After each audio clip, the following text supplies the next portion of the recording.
este momento estaré presentando lo que es la exposición correspondiente al tema del grupo número 10, que trata sobre concepto y funcionamiento del triple 5, el PWM y generadores de señales.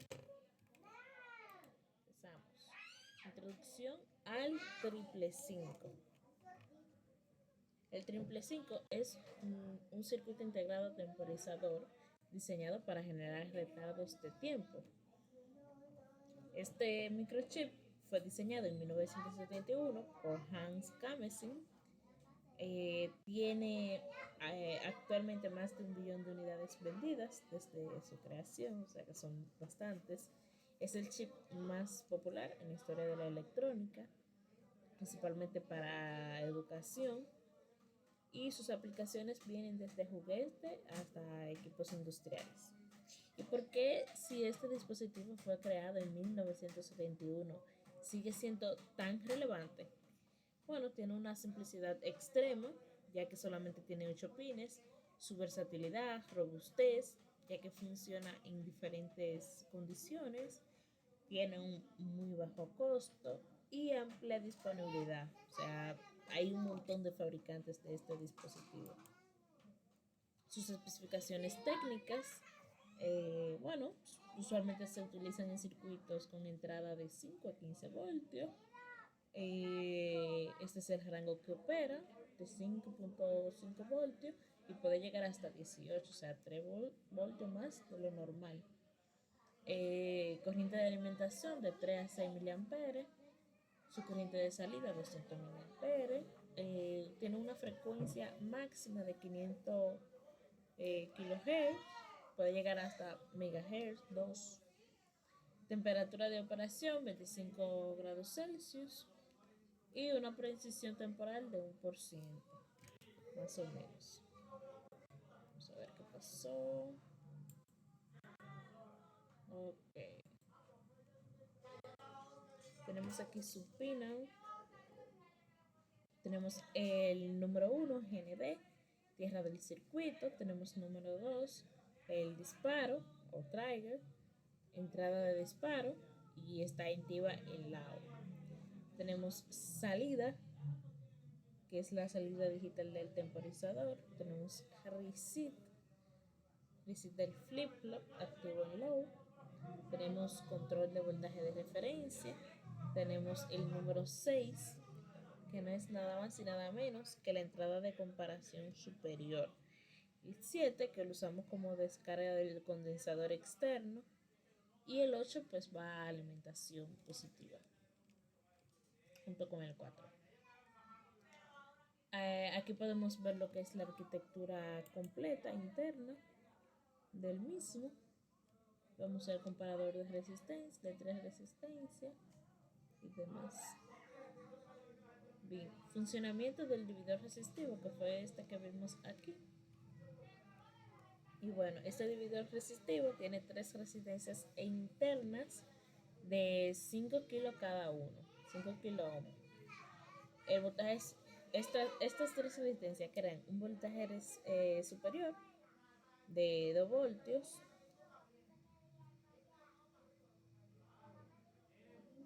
que al final crean 10 voltios, y el voltaje inferior, que genera 5 voltios. Voltaje principal 10 voltios y el otro 5 voltios. O sea, pero esto obviamente va a depender de cuánto entre ABCC. ¿Cuál es la importancia de este? Bueno, la importancia de este divisor es que los umbrales fijos proporcionan una operación predecible, proporcionales a BCC, obviamente, lo que entra del positivo, y el pin 5, bueno, pues nos permite modificar el umbral superior, o sea, que no queda fijo todo el tiempo. Entonces, tenemos diferentes formas de conectar un triple 5. Tenemos lo que es modo monoestable, vamos a ver lo que es, y al final de la exposición, pues vamos a ver cómo funcionan estos.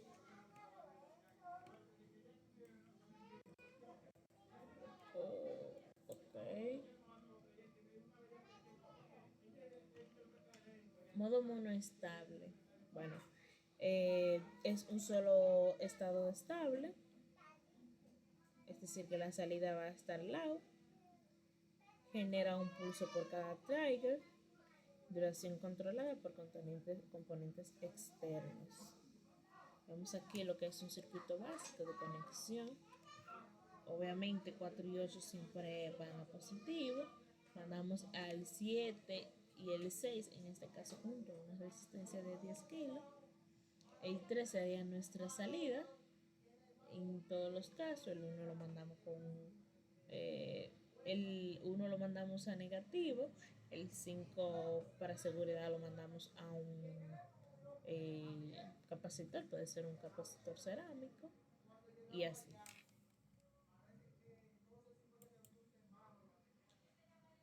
¿Cuál es el funcionamiento del monoestable? Bueno, en un estado inicial está en reposo. Luego de la activación, es decir, el pulso negativo en pin 2, pues ahí se activa la salida. Del low pasa a high. Luego pasa el proceso de temporización, que es cuando el condensador se carga a través de la resistencia. El voltaje crece exponencialmente y ahí pues termina el ciclo. Así es como se calcula monoestable. Tenemos tiempo por 1.1 por la resistencia, por la capacitancia en faradios. ¿Cuáles son las aplicaciones de la configuración monoestable? Bueno, tiene un sistema antirrebote. ¿Qué problema presenta esto? Bueno, interrupciones mecánicas generan múltiples pulsos.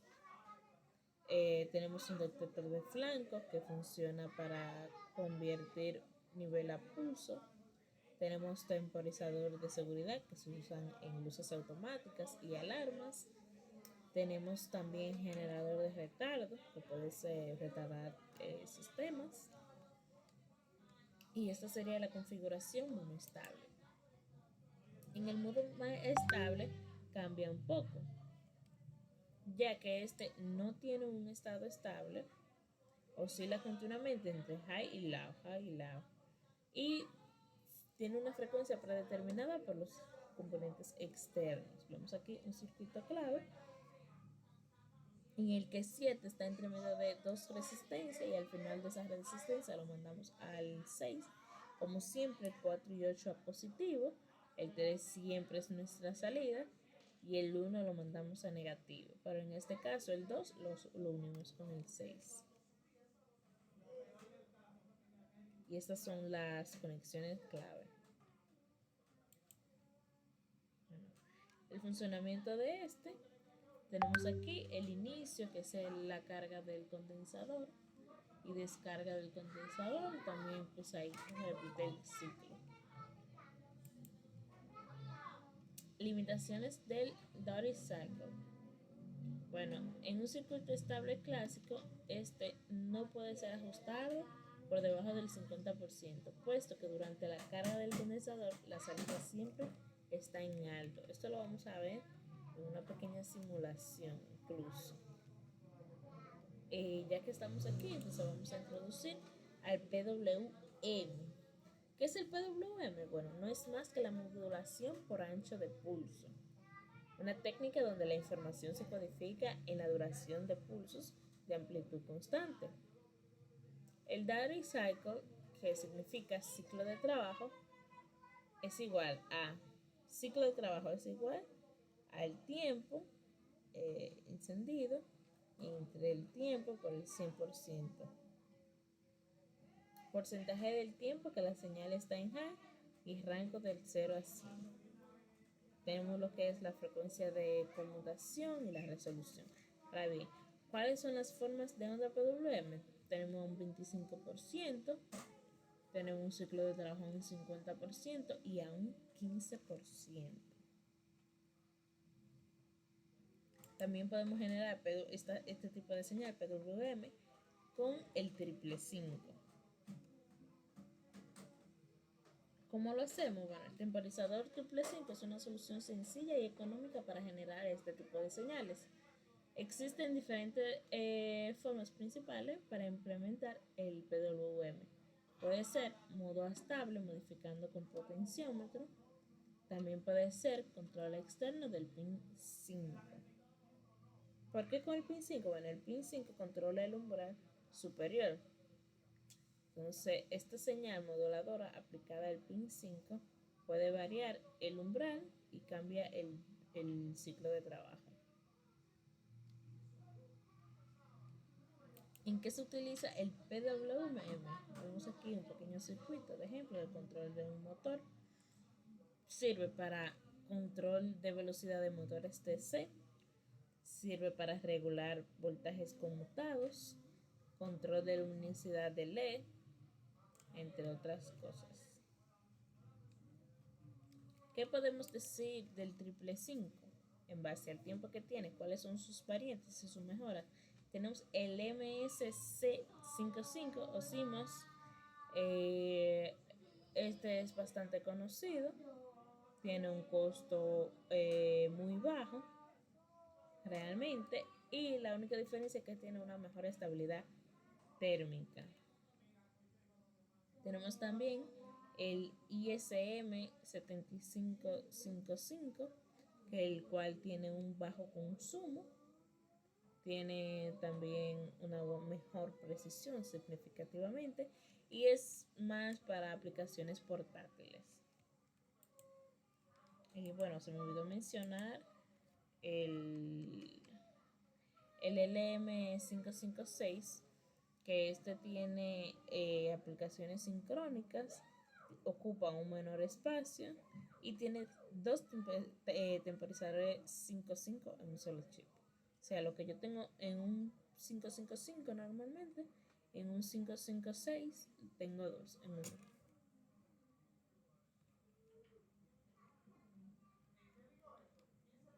¿Qué problemas se nos pueden presentar utilizando un triple 5?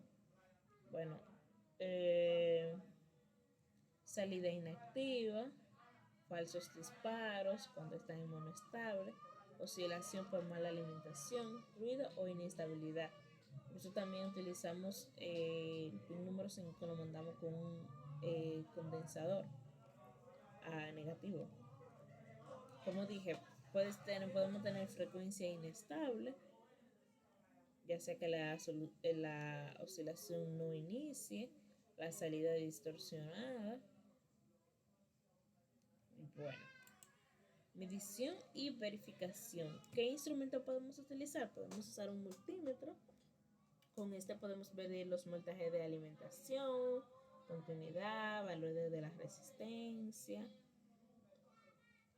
Con el osciloscopio podemos ver las formas de onda de entrada y salida, el tiempo de subida y bajada, la frecuencia y el ciclo de trabajo. También con un contador de frecuencia podemos ver precisamente la medición de la frecuencia. Podemos ver qué tan estable está y un análisis estadísticos. Puntos clave que podemos tener en cuenta cuando estemos midiendo. Bueno, el pin 2 podemos medir el trigger. En el 3 podemos ver qué tal la salida. En el 6 podemos ver la carga del condensador. Podemos también hacer un pequeño con todo esto, hacer un cálculo del tiempo de trabajo. Y en configuración estable lo que deberíamos medir es entre el pin 2 y el 6.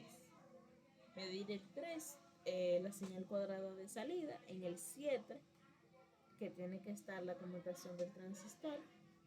Y bueno, eso podríamos ver.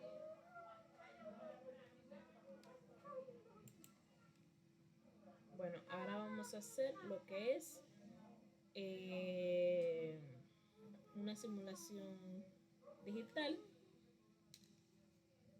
Eso es lo que estaremos viendo. Vamos a pasar a esta ventana. Vamos a ver. Bueno, vamos a ver estos circuitos que tengo acá.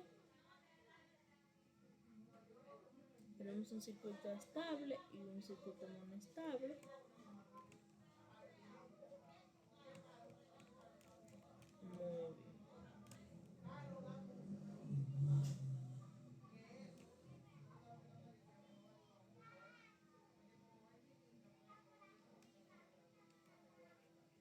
aquí tenemos los circuitos. Vamos a iniciarlo.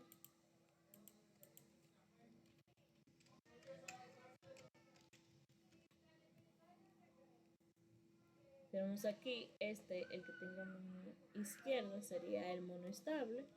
Le damos a iniciar. ¿Cuál es la diferencia entre estos dos? Es fácil. El monoestable empieza con un amperaje en más o menos 700 y pico. Antes de 700 microamperes. Antes de nosotros, si nosotros no presionamos el botón, este siempre se mantiene low, como dijimos ahorita. Ahí es que recibe un pulso cuando presionamos el botón y ahí se apaga y ya. En cambio si vemos cómo varía realmente. No tengo que pulsar ni nada y vemos cómo varía el ciclo de trabajo. También podemos ver una pequeña simulación de un PWM con un 555 de una manera un poquito más visual, que sería esta. Aquí vemos cómo van las ondas de señales. Este es para el control de la giro de velocidad de un motor. Estamos usando un transistor aquí, tipo MOSFET. Si variamos el transistor, podemos ir más rápido. Y vemos aquí cómo el ciclo de trabajo cambia.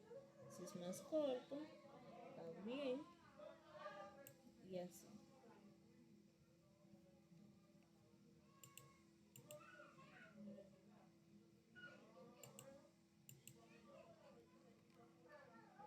Bueno, el PWM con el 555, como decíamos, podemos utilizarlo tanto para el control de velocidad de motores, regulación del brillo, de LED, regulación de temperatura y control de carga en energías renovables también. Y bueno, para concluir, tenemos como ventaja del 555 simplicidad en diseño, versatilidad, robustez, disponibilidad, ya que es súper económica. Tenemos algunas limitaciones, como cuál, que el rango de frecuencia dijimos que está limitada a 500 kHz. Bueno, solamente esas serían.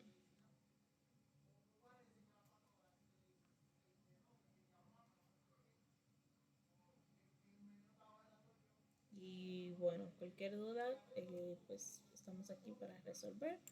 Muchas gracias por prestar atención en esta interesante exposición sobre lo que es el 555 y cómo este genera interesantes señales como el PWM.